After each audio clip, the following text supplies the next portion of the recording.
And so we've come up with what we think is a great hybrid. And Amy's here, is going to answer 20 questions, as we always have someone do it.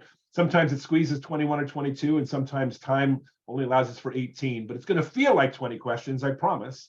And Amy's an old hat at this. She's a good interviewee. I've seen lots and lots of things she's done online. So it's wonderful to have her. It's an honor to have her as Vice President of Growth for EXP. We're going to find out a lot about her today, and she's going to unveil herself to all of us to talk about why her background is suited for what she does for each and every one of us. But we're honored to have all of our agents here. And if there's guests listening and guests looking for the first time, we're honored that you would spend a few minutes with us just to see behind the curtain what EXP really is all about. You know, our growth has been meteoric, unequaled. No one's ever done in this industry or almost any other industry what EXP has done, and we continue to add about 1,000 agents a week. I just talked to Jason Guessing last week. I guess we had 3,900 agents in November or something like that. So we're continuing to be the company that every agent becomes more and more aware of, and those that are open-minded to look, they end up coming. And part of the project that Glenn Sanford and Jason Guessing had to do is to develop an infrastructure to allow us as agents to get out of the way when we were talking to people that were above our pay grade, more knowledgeable than us, more experienced than us. And what Glenn did is develop a team of experts, professionals, experienced people that know how to talk to people from where they come. So Amy's part of that team. She'll explain a little bit more about that in a little while. But Amy, how are you this morning?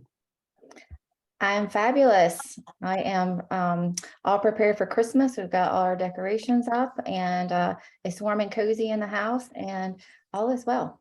And you, for people that don't know, live in what area of the country? I live in Charlotte, North Carolina. Beautiful area, beautiful. We're going to find out again a whole lot more about that, but I know Charlotte has some beautiful early winter phases, so enjoy that through the holidays. And again, we appreciate your time. We know how busy you are, and separating for close to an hour with us is something that we appreciate, because we know it's something that you can't do other things on your list. You can't be checking the list if you're with us, but we appreciate the fact that you'll spend the time with us. We promise it will be valuable not only to us, but also to EXP as well. So questions, let's see, 20 questions with Amy Weaver. Let's start with the first one. Where did you grow up, and what was your early life like? So I don't tell many people where I grew up. However, you can hear it in my accent. So whenever I have calls, it was funny, I had a call with a team or an independent brokerage the other day, and I was a little late to the call because I had a hard time wrapping up my prior call. And when I came on apologizing, they were all like this, and they're like, "Where are you from?" And I'm like, "North Carolina." So I actually am a native of North Carolina, and I grew up in a small town. It's called Smithfield, and it's about 25 miles outside of Raleigh. So I spent a lot of time in Raleigh. Smithfield is a very small town, and if you think my accent is thick, you should hear theirs. So I've been Charlotte is a melting pot, and hardly anyone from Charlotte is actually a North Carolina native. So even here in my own hometown, they always ask me, like, "Where are you from?" I'm like, "North Carolina." So right here. And so that's where I grew up. It's a beautiful area. I went to Georgia Tech and thought I went into the South, and then I had to give a speech at UNC Chapel Hill, and I was deeper in the South. But what was it like growing up in that early life, in that smaller town? What was exciting to you at that point? I mean, I didn't know any differently. So I just, I grew up. So this is like, I didn't even realize the conversation was going to go in this direction, but I was very much a blue collar family, and we called people with money, or I didn't, my family called people big wheels. And so my friends were always the big wheels.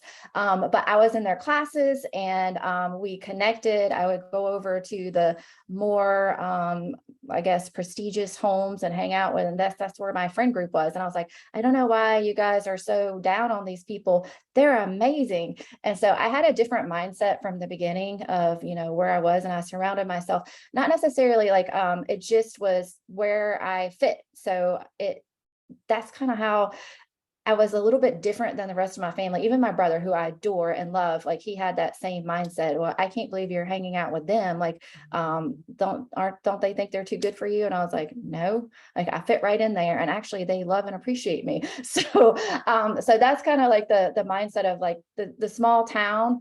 And it's kind of funny, like thinking back on that. And I haven't thought about that for a really long time, to see where I've come in the short amount of time. So yeah.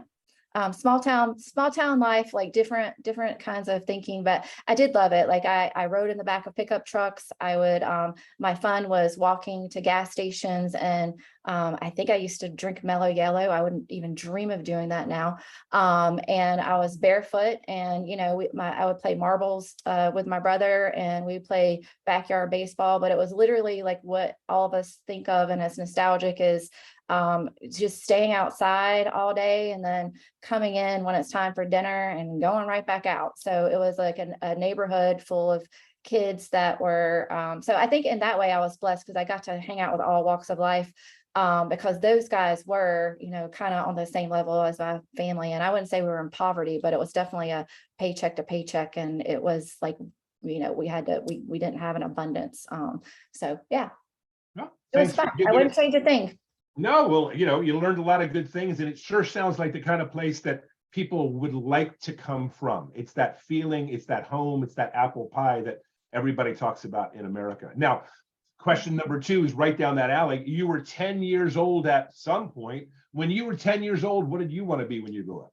A pediatrician. I wanted to be a pediatrician. I always was very drawn to the health field. And now looking back, I wasn't exposed to, sometimes I look at careers, I was like, who even know that was a career? It was either, very basic stuff. So I wanted to be a pediatrician, and that was really my goal. And I don't know why, because that sounds terrible to me right now, but that was my goal growing up, is to be a pediatrician. Well, I'm sure we could use another good pediatrician in the world, but we sure appreciate doing what you do for EXP and all of us. So we're glad you're here. Yeah. How did you first connect with real estate? So, as far as connecting with real estate, I've always loved homes, probably from the big wheels that I used to go visit their homes, and I was in awe of their homes versus mine. But just loving homes in general. And I used to go on home tours. I thought that was super fun for entertainment. It wasn't like it was for my own personal, right? So when my kids were, I'm a physical therapist, by the way, so I did gravitate towards my affinity for the health field. I graduated from that, and I was a pediatric physical therapist. So, and then that graduated into me being a geriatric physical therapist. So it's kind of similar though. It's funny because you're like, you work with the babies and then you work with the old guys, and it's very similar. These guys are working on balance and walking and, feeding skills, and they're still in diapers, and we've got the same thing over here. So it's like, it was fun, the parallels between that. So I forgot about where I'm going with this. Oh, so when once I had kids, I started to, and we moved to the Charlotte area then, when my first child was like, he was 1, and I decided to stay home as a mom because there was just so many changes, and I decided to stay home with him. So I was a stay-at-home mom. And I probably painted every room in my house. I redecorated. Like, I've always been into home stuff. I actually went to a way to learn like painting methods and refinishing cabinets. So I was just doing all the things. And so I ended up having all these little side jobs. So always loved it. But when my kids started going, both were in school, my husband said, you should do real estate, because I'm busy. I have a lot of energy. I'm very big with goals and getting stuff done. And he said, she go to school to be a realtor. And I was like, yeah, whatever. He looked it up. And I will say I'm a little bit more of a him and a holler, like as far as like, yeah, that sounds good sometimes. And so I was like, I don't know. And next thing I knew, he had signed me up for real estate school 2013. And by May of that year, had my license. And so that's kind of how that happened. It was pretty spontaneous as far as getting my license and just seeing, I thought it was going to be a hobby for me. It was meant to be a hobby. I was supposed to just, when business came to me with family or friends, and I would just take it. And it was nothing like I thought. So it wasn't HGTV, it wasn't home tours and all that. It was very different. So, but yeah, I love it. I'm so glad that happened that way. My husband doesn't remember the story that way, but I remember it very well. And he stuck me in real estate school, and here I am. And we're happy he did. Now we know that you're at EXP today, but there was a time from 2013 till somewhere between today that you weren't. So can you give us some early life real estate experience, some things that you accomplished throughout the last few years before you came here? Yeah. So again, it was 2013, and I got my license, and it was planning for that to be a hobby. We had some financial challenges. My husband has traveled for his job for years and years and years. Like since we moved to Charlotte, he was all over the country and actually internationally. He was in Sweden a lot, and England, and just all over the place. So that's really the reason I needed to kind of stay home, is for some stability.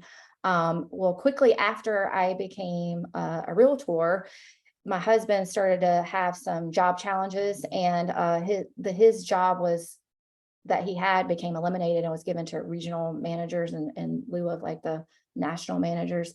So we had two really big, like, in the and we lived up to our means. We had a great big house, and we had nice cars, and we had all the things. And suddenly we were without any income. And the second job loss that he had was definitely more painful, because for the first job loss, we had piled up the credit cards. The second job loss, but we had savings, right? We had savings we pulled from, and it's funny how much savings you need to make a household run. I'm sure you guys all know that. And so it was like going through the money.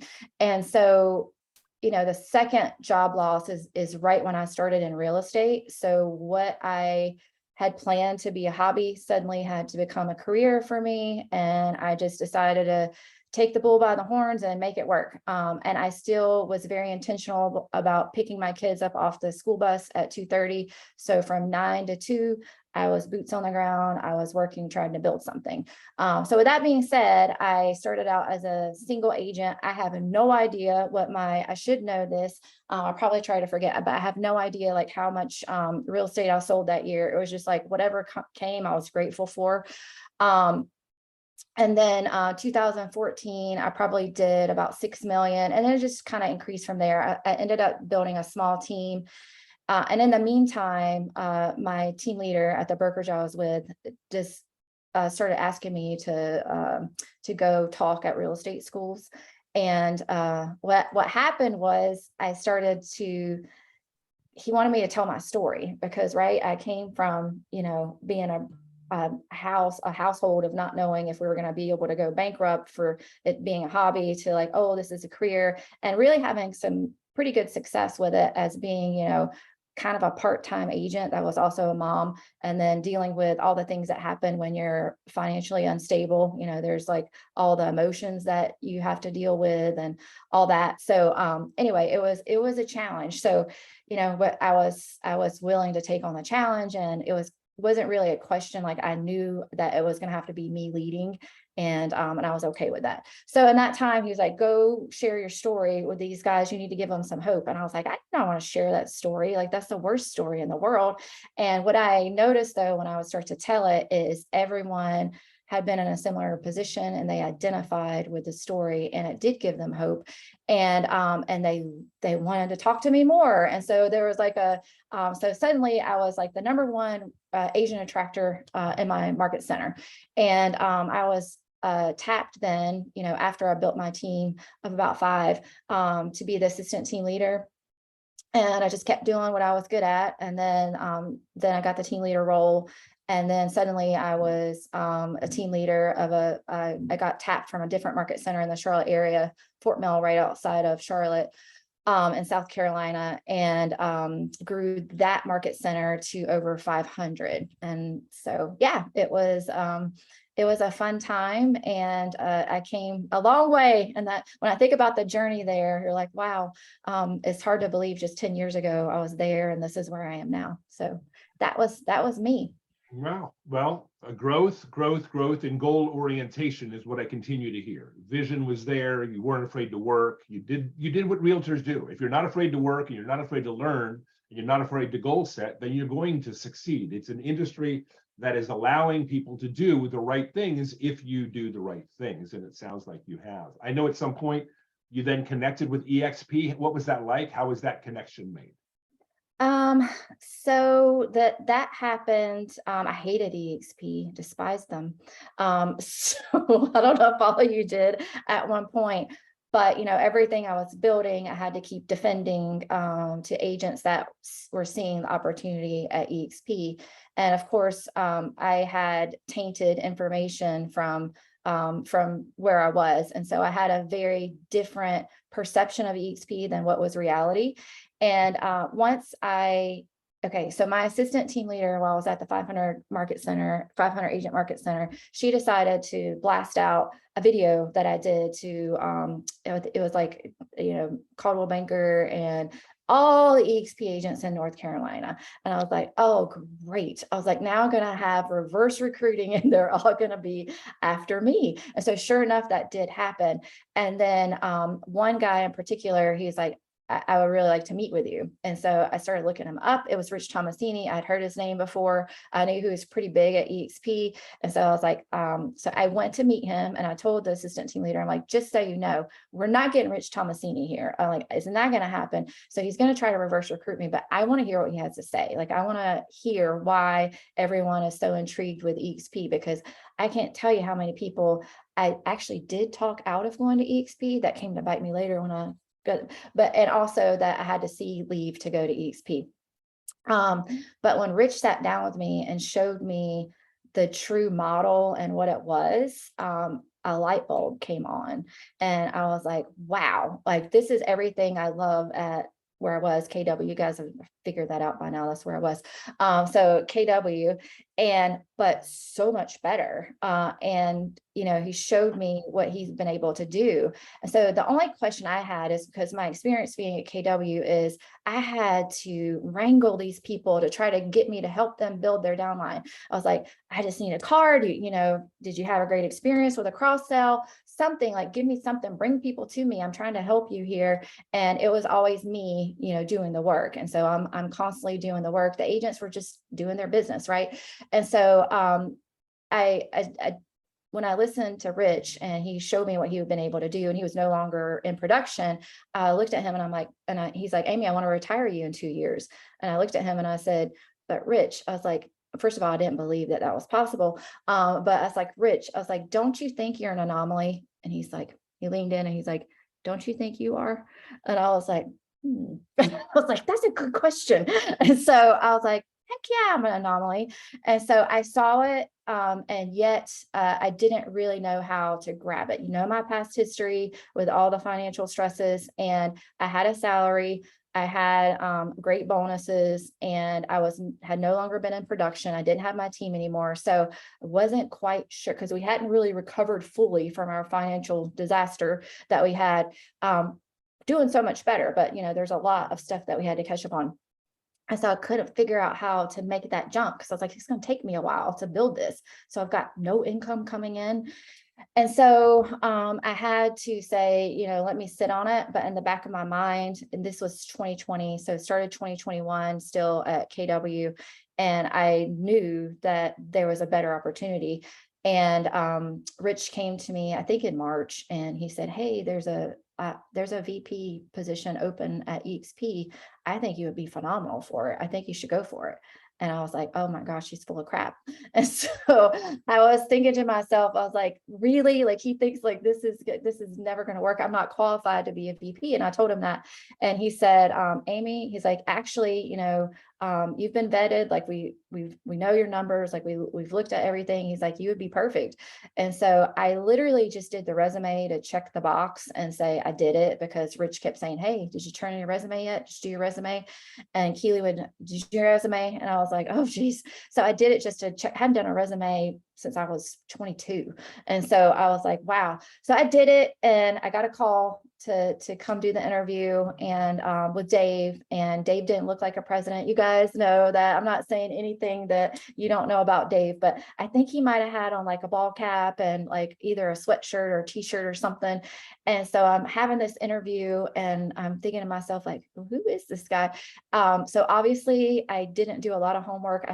I literally, again, was checking the boxes to do what I needed to do, and to just appease Rich and Keely. And I was like, so what's your role in the company? He's like, my role? I was like, yeah. He's like, oh, I'm president. And I was like, oh crap. Cause I had just been like, it wouldn't be how I would typically interview. There was a KW awards night that night. I had a bun on top of my head. I had no makeup on because I was getting ready. I was talking to him before getting ready for the awards. And so I was pretty raw and everything. And I think that's why he liked me so much. So yeah, so that's my story coming to EXP. I was obviously offered the job as the Eastern Region VP, and from there now I have the North America title. And that's how it all started. So yeah. Wow. Awesome. Again, it's nice. Dave's awesome at what he does, and finding talent is a strong suit of him. And thanks, Yeah. Rich, for bringing you here. Let's digress a little bit. You said that when you were at the other brokerage, a reputable brokerage, still strong, still a good company. We all know that. Yeah. But you said you had some misunderstandings, misnomers about EXP. Let's dive into that for just a moment, real quickly. If I said to you, what are the two things you thought you knew that you were completely wrong about? So the model, so profit share is willable the same as EXP is, but you have to, I heard that, if and when you decided to leave EXP, then all that would fall apart, right? Like it's one of those things, you didn't have to unlock levels, and obviously that is true.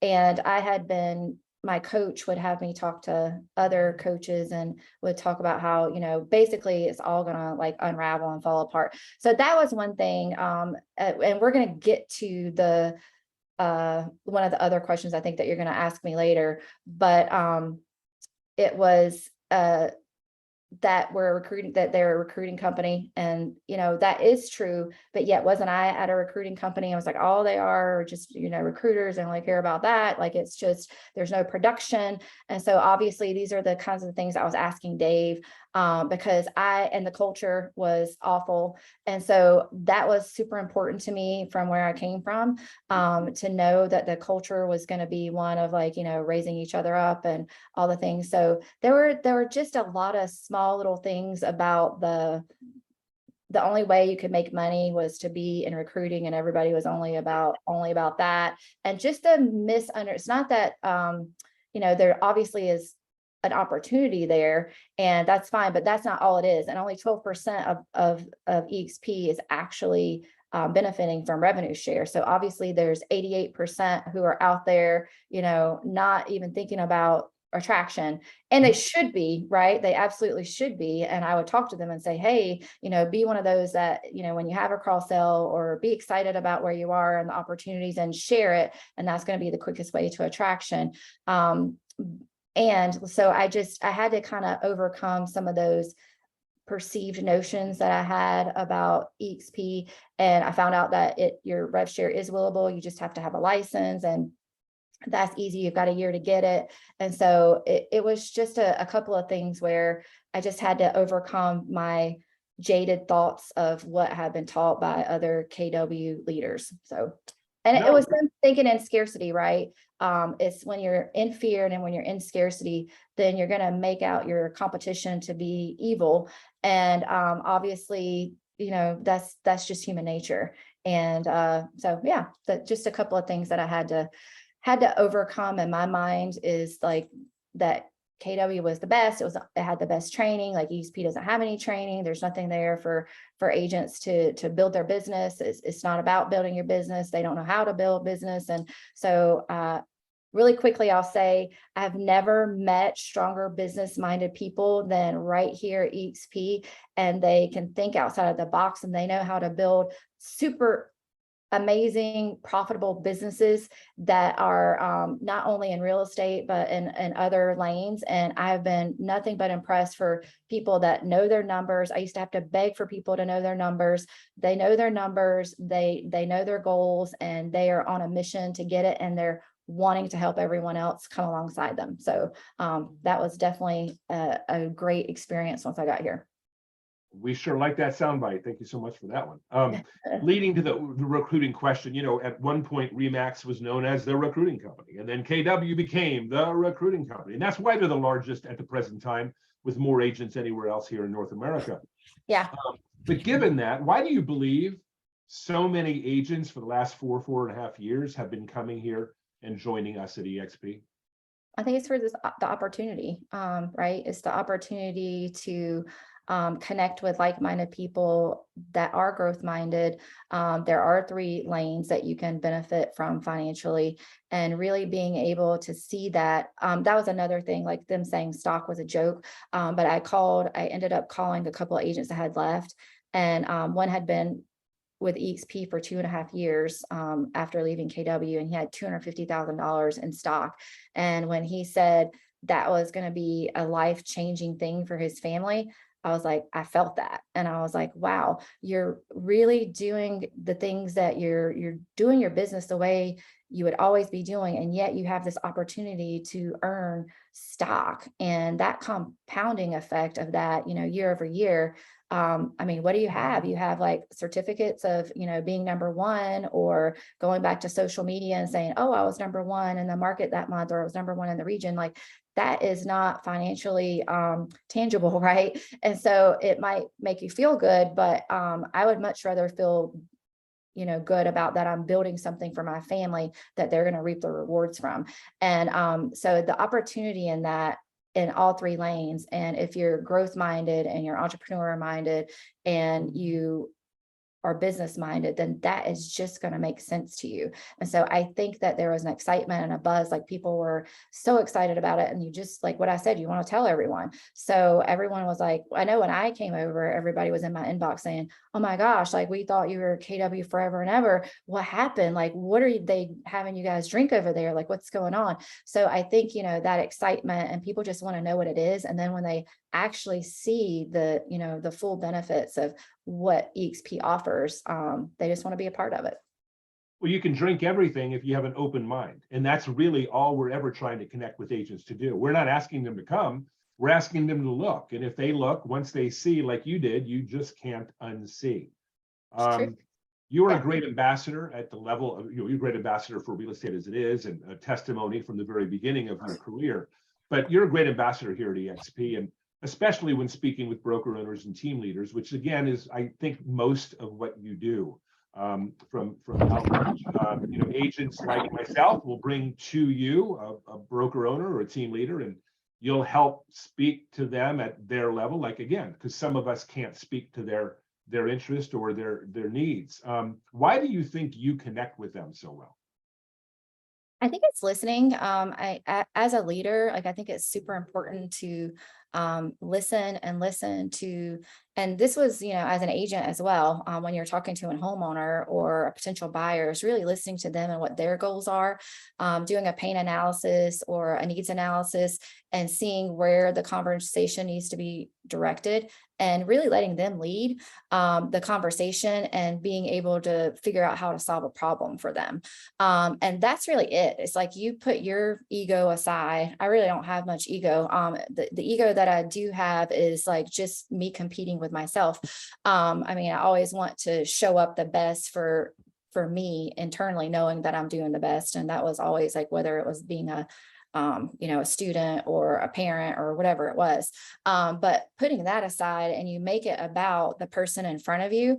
So sometimes it's hard for me to sit right here, on this stage, like you're interviewing. So it's all about me today. But most of the time I'm always making it about the other person because they've done something tremendous, right? That's the reason they're in front of me. So I want to know about them. I want to know who the heart of their, and I ask them like, what direction are we taking this conversation today? Let them lead. And what are the 3 things that we need to accomplish in this call?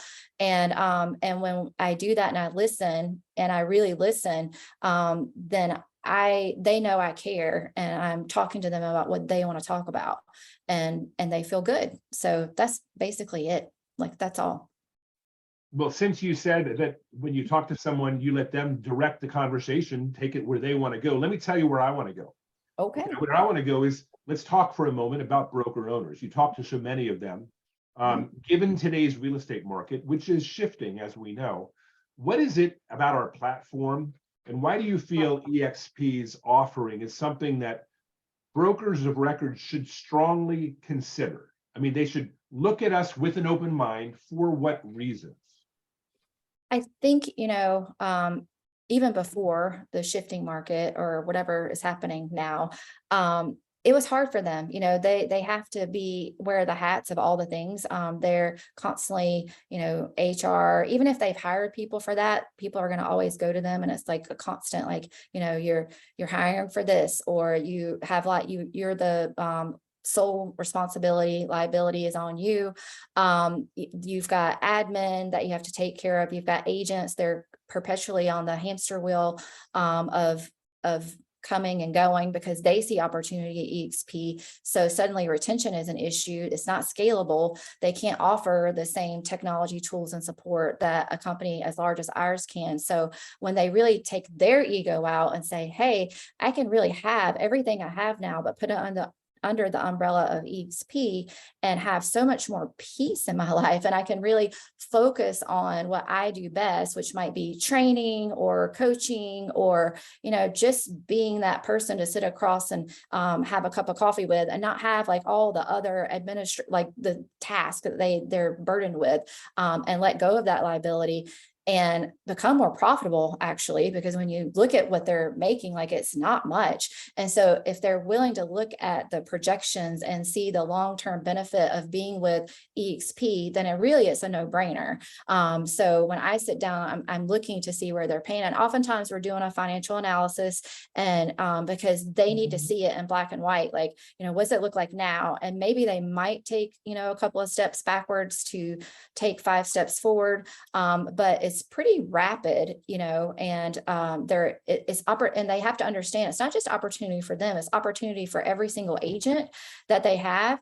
And those agents have really the same opportunity as they do to grow and to benefit from all 3 lanes of what EXP offers, and building your business and your well, you guys know the things, the stock and the rev share. So when they see that and they really see that, no matter what, I bring these agents over here and I'm going to have, I can stay in my lane of passion and not have to be all the things to all the people. It's just a relief. And you can almost see them like, oh, like it's just, so that's the main thing.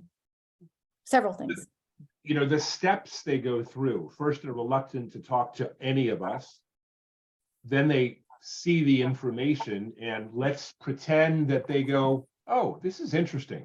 Can you take me through what you would say the normal course of action for a broker of record that has, whether they have 10 agents or 300 agents, right? Doesn't matter. They go through a process. And if you were designing that process from beginning to onboarding, what are the steps do you think that they need to go through in order to get a good understanding of who we are? So I was going to start with you guys. So I usually get the agents or the broker owners when they're at about a 6 or 7 for cutover. Sometimes they're a little bit further along and they just need to know that the numbers make sense. But you guys are going to ask them, have you ever looked at the financial opportunity for that EXP could provide for you and your agents? And would you be willing to sit down and have a conversation with me about that? And like you said, like, just be open-minded, like, let's see, what that could look like. And and then I'll get someone else in front of you that's been there and done that. And they can tell you their experience. And so obviously we have a lot of examples of that. So that's where I would start. And then, when they get to about a 6 or 7 out of 10, then I would say, we're ready for the next step. I would like to introduce you to the one of the VPs of growth, like whoever that is. And there's a reason there's an Amy and a Sean. So Sean and Amy are very different in personality. And so sometimes you might have a broker owner or a team lead that's going to match better with Sean's personality. We're not offended. We know we're different, and it's a good thing, right? So because different strokes for different folks. So you guys hopefully have kind of looked at their personalities and see who they're going to match better with. And so that's fine. So then you get them in front of either Sean or I, and we're going to bring in the brokerage integration team, and they pretty much should stay in the background and listen, but that's going to be their point person. So we have this whole team of that we're putting in front of them, showing them the value of EXP. We have a financial analysis for them. We're going to break down the numbers, show them what it's going to look like to come over to EXP and what it's going to look like for their agents, and really help them with a transition plan and coming over, because sometimes the pain is too much coming in at the beginning and they can't figure out how to make it work. So we're willing to mastermind and think through that and get them to the next step. And once they feel confident that financially they're going to be okay, and then they know what kind of leadership and the people that they're going to be around, that's supporting them and their goals, and making sure that they stay healthy in their business, and they're going to grow, and they see the vision of it, they're in. Like, it's pretty easy. So the conversion rate is high. Once you guys get them to us, the conversion rate is really high. You mentioned it earlier, that ego can tend to get in the way. Can you tell me what reasons brokers that actually they go through the beginning phases, they see EXP, they may do a bit of a financial analysis, what would be the reasons most of them hesitate to move ahead? That they don't necessarily believe the true opportunity, or I don't know. I think that ego can play a part in it. Sometimes, like, I've built this, like, why would I take this over there? This is what I've built, and I don't want to be known as EXP. Like, I want my own business, my own thing. Like, and then other times I think it's just that, we're telling them, and we're even showing them, and sometimes it's just so hard for them to grasp that this is actually a reality that is real, depending on what I put into it. So maybe they're smaller thinkers and they can't see it. And I always say, like, not everyone's a fit, and that's okay. Like, they might not be a fit for us. We might not be a fit for them. Like, maybe they just want to, be smaller, and they don't have the goal. I don't know why they wouldn't. But at the same time, sometimes I think they're like, okay, I hear you, but I don't necessarily believe it. Kind of like I was whenever Rich said, Amy, you can do this. And I'm like, I don't know if I believe you. And then that one statement he made, and I'm like, don't you think you're an anomaly? And I think everyone thinks like this is an anomaly. I don't think it's going to happen the way that they say it could happen. And so they want to stay safe and stay where they are. And or another thing is just is mind baffling to me. Sometimes it's just, they're like, this is going to be too hard to switch everything over. Like, it's too hard. And I'm like, really? Like, that's why you would stay. So, I'm like, we've got someone that's going to handhold you every step of the way, but literally the pain of just switching can sometimes make them not take the leap. And I see that with teams and brokerages. So you guys remember that on your side, like, we've got them, and we can make it fairly painless for them to come over. It's like divorcing. No one wants to get good at changing brokerages, right? Yes. You don't get good at finding new spouses. It's just not something we don't do it. So it's that difficulty of, what's it going to be like for me? Am I doing it all alone? So again, I've worked with your team, and I know that you guys do a splendid job in helping groups come over. So thanks for that. And I'll say that since when I first started here and from where I am now, like we've really honed in on, what needs to happen. The communication is really great. I won't say there's never any hiccups or bumps because of course, like that's human nature, but we really try to minimize it. And I'm constantly talking to the integration team members to make sure that we're all on the same page. And we just really care about the experience for you guys and for who we're bringing over. So the more in communication we are with the potential sponsor, and the sponsor is setting those expectations, the better the experience is going to be. So that is something that's super important to all of us here, is that they have a great transition over. So yeah, thank you for that. Oh, no, thank you. Now for a fun one, or at least I think it's a fun one, because I enjoy doing what I'm about to ask you. Okay. Suppose you found yourself sitting there, it could be at a park, it could be at a restaurant. All of a sudden you found yourself near a broker owner for some boutique brokerage, whether it be large or small, and you wanted to prospect or contact them for our group at EXP. What would be your initial normally go-to contacting phrase?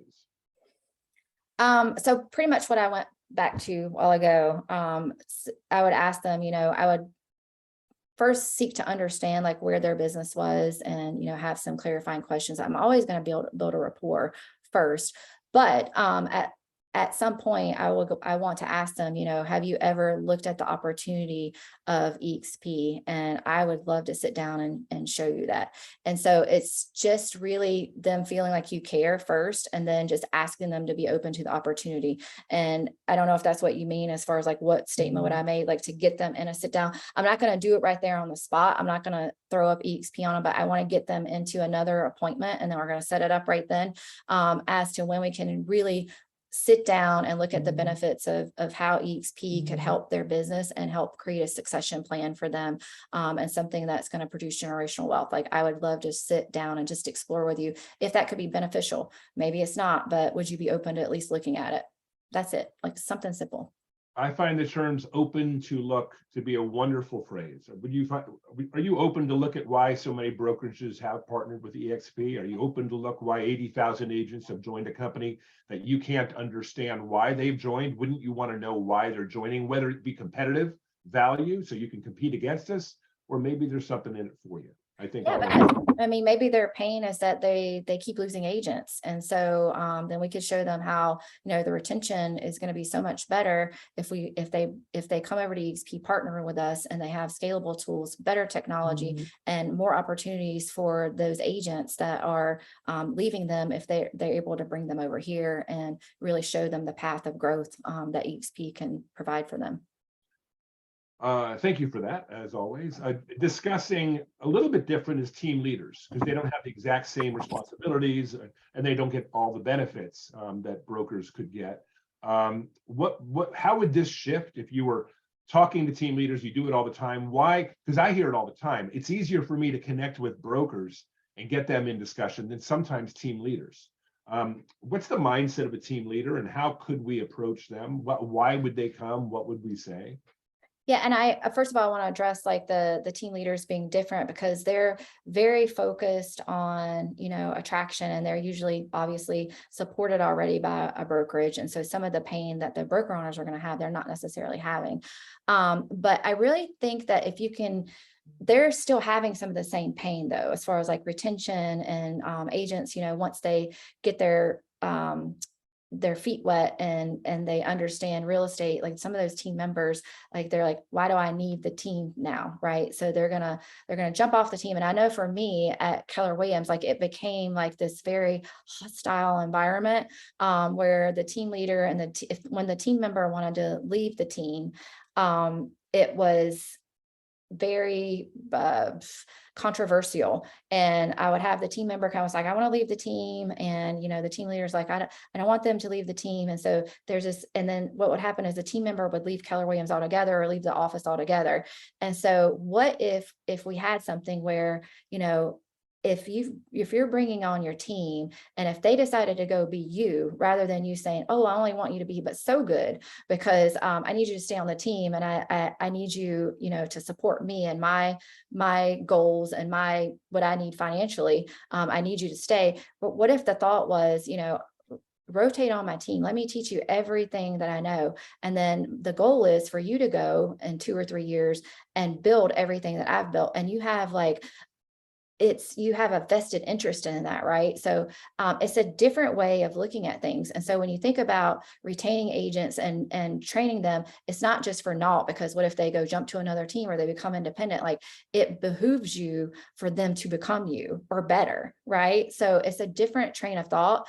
And I think it's easier to attract at EXP to the teams because we have all the different team structures. And so a lot of times those agents that are at other brokerages, they don't have the benefits of like the, capping and reduced caps and even quarter caps if they're a mega icon team. And so that is much easier to attract agents to if you can show them the financial benefits in the beginning. And then, you're telling them like, I'm going to teach you everything I know, go build what I did. And so we're attracting over there, you're the sponsor, and then they're going to go build everything. That is the long game, right? Like right now they're in a short game and it's like, okay. And then like, oh, repeat, rinse and repeat. Like, got to do it again. Like that person jumped off. And so with us having higher retention rates, the team structures to really support, and then getting these agents over here, attract them to the model, huge financial rewards for both the team lead and the agents. And it's not that toxicity of them, jumping off the team, leaving the brokerage, because there's a different mindset in that. It's like, let me help you get to wherever you want to be. So, I've been here 4.5 years, and I come up with the C's that you just talked about. In traditional brokerages, it seems that there's competition and conflict. mm-hmm. At EXP, there seems that there's a whole lot of collaboration with common goals. Yes. It's really interesting when you look at it, because I'm getting goosebumps even thinking about it again. It's the concept that people don't understand the way we exist, the way we collaborate, the way we train, unless they are open to trying it out or looking at it. And why don't you speak to this for a moment? It's not one of the questions I told you about, but I often will say, look, I know that you don't know whether EXP is the right decision for you, but come on over here. Come try it. You can always go back to where you were before. Can you talk about that for a moment? Just the concept of making it easy for people to understand as an agent, look, you're making a career decision, but it doesn't have to be career long. Do you ever get in those situations? How do you talk someone into giving us a try? I mean, pretty much like what you said, like get plugged in, become a part of, everything that EXP offers, the masterminds, and give it a good little while. Are you saying as a team or as an individual agent? Either one. I mean, Yeah.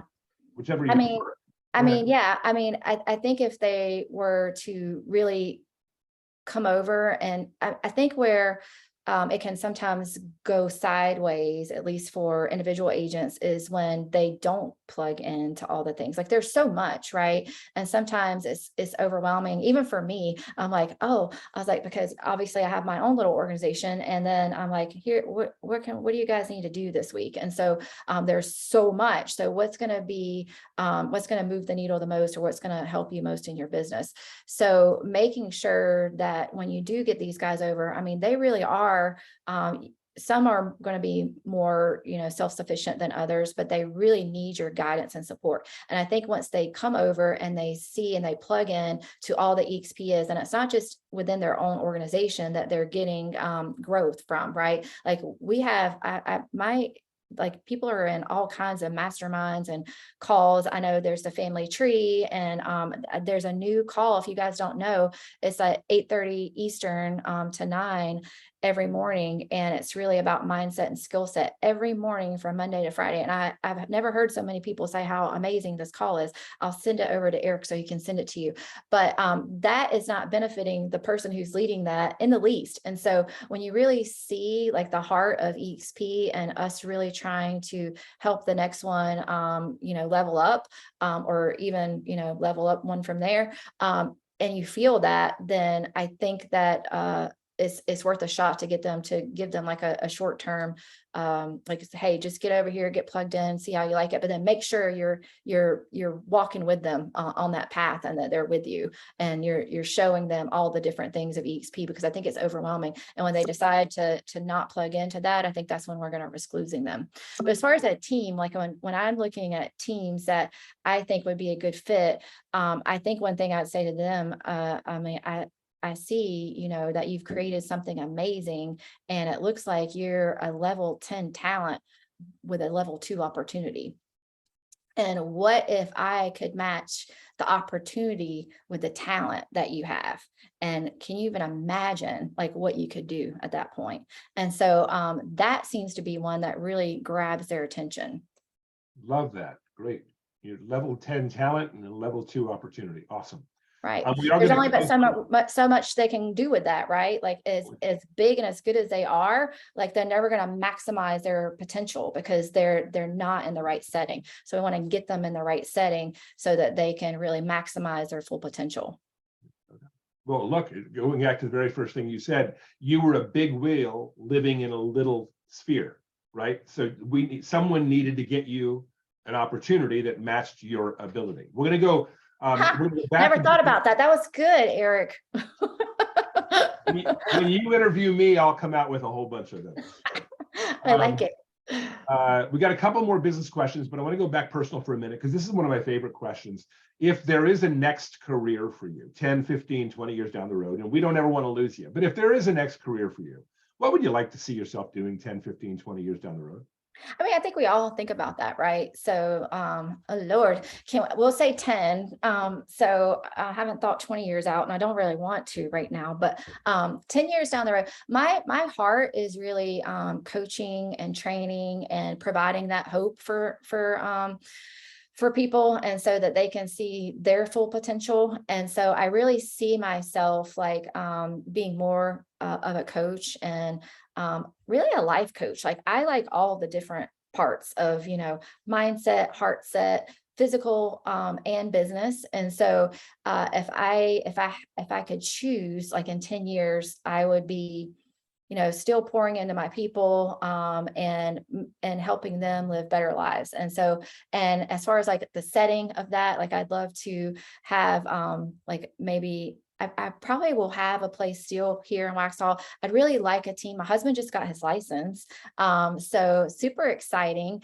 And he's going to have a slow roll into real estate. He's kind of ready to get going, but I'd love to build something with him and for us to really do something together. It's been fun just even thinking about it. We were on a call last night, like with an investor, and really thinking about the direction we could take this, and being able to really, because he didn't really understand like my business and real estate in general, and so it's super scary to him. But now that he's started to plug in a little bit, that is exciting. So I'd like to build something with him. I'm just not sure exactly what that looks like yet, but really if I could be outside, walk my dogs, read on the front porch, and pour into my people, then I'm happy. So that's where I am.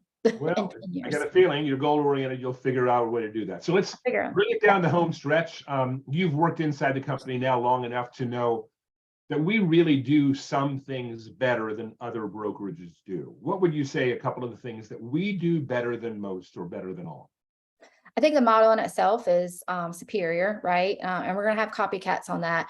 But when I first had my interview with Dave, and I remember I said the culture was super important for me. And I asked him, how do you make sure that the culture is good, or, the agents are getting what they need. And he said that they had this thing, agent success obsessed. And so every meeting that I'm in is literally trying to figure a way to make this better for the agents. And, obviously profitability is important. And I think that but I think even above profitability, our agents' success and their happiness and their opportunities are bigger than the companies. And that's what EXP wants to the leadership is pouring into the agents and trying to make sure that their experience is best above and beyond like what the brokerage is. And so I can truly say that because I'm in the meetings and we're like, how can we make this better? What can we do? What can we do to build culture? What can we do to help them make more money? Like everything is always about the agents. And I think that at least for the, I don't want to talk disparagingly about anyone, but at least like where I was, I felt like that shifted and it became more about everyone was a number. And, every time someone, even I became that way focused because everyone that left, you're like, oh, there's a cap that left, and it became more about numbers and less about the humans. And so I really want to, while I'm here, we're going to make sure that we're focused on the human aspect of EXP. And when you do that, you're going to have a winning combination. So the profitability will come as a byproduct of us taking care of our agents. So when we help humans become superhumans, and that's what we do. yes. One thing about our executive group, and you referenced it a couple of times, is they're all goal setters. I've interviewed all of them, or most all of them. It's a big part of why we've grown so steadily and broken the records we have. What types of goals do you have in your specific role at EXP? So it's funny because I do have a number goal, but my goals are more about you guys. So it's a daily goal of making sure that I'm connecting with you guys. And if you see like Russ Lagan and, Sean and Frank and myself and Dave, like it is really making sure that we're connected with you guys. So I have a goal of talking to a certain amount of agents and every day. It's the 500,000 goal, right? So that's the goal. And then we also have like the 100,000 goal. So there are like numerical goals, but it's not the focus. It's really a daily focus of like, who can I connect with today and make sure that their experience is everything that they thought it was. And so it really breaks, and it's very different than I was before. So I super appreciate that. It's, moving the needle forward and making everyone feel like they're in the right spot and they're working and people care, that we care, because we do. And so there's a daily goal of me talking to at least 5 people a day. As far as like long-term goal, it's going to be the, getting to the 100,000 and the 500,000. And so there's very specific goals around that. And we're realistic, which I love, because you guys all know right now there's a change, there's a shift in the market, there's attrition, and we're going to experience that. But if we're loving on our agents and making sure they have what they need, we're going to see less of that, at least with the ones that are in production. So yeah. And the bonus question is this. First of all, thank you so much. Taking the time away. You're awesome at what you do. You're awesome in even this environment. We can see why you were tabbed for that position nationally, and we're thankful for it. The single most common thing we hear from the 80,000+ agents that have come is, I wish I would have come sooner. So given that, and since we've talked about broker and broker owners for a little bit here today, what would you say to a broker owner sitting there right now looking at us and just sitting and looking and watching and patiently watching and patiently looking as we continue to grow? What would you say to them today? I mean, well, it sounds so like it's something you hear all the time, but the best time to plant a tree was 20 years ago. The next best time is right now. So that sounding, whatever, it's true. And so there's definitely, we are on a trajectory to the 500,000. And so they're really still getting in on the ground floor. And as we know, like the cycle of real estate agents is they're in, they're out. And so the opportunity has never been better. We are established, like we've proven that we're a great company to be a part of. We have examples of that galore with the agents that are here. So the opportunity has never been better because we're able to validate everything that we said that we were going to be is what we are and more. And so there's never been a better opportunity than right now. And so that's what I would say, like, don't keep looking, like, let's jump in, let's dive in, and let's go, let's build this together. We want to partner with you and we want to blow this thing out of the water. So. Well, you said there's going to be copycats, and the truth of the matter is the copycats will always say, we're going to be like EXP. We're going to do what EXP's done. And there's only 2 things we absolutely know at this point in time. Number one, we did it. and number two, no one else ever has. So Yeah, we paved the path and we've gone through all the hard work of, all that needed to happen to get us to where we are. We've done it and we're in a great spot, and it's going to take a while for all of them to figure it out. And if they do, we're just going to keep building and getting better along the way. So it's still going to be the best place to be. well, you hold the fort down. You've done a great job so far. Thanks so much for your time today, Amy, and have a wonderful, wonderful holiday. Thank you, Eric. Bye, guys. Merry Christmas. Merry Christmas.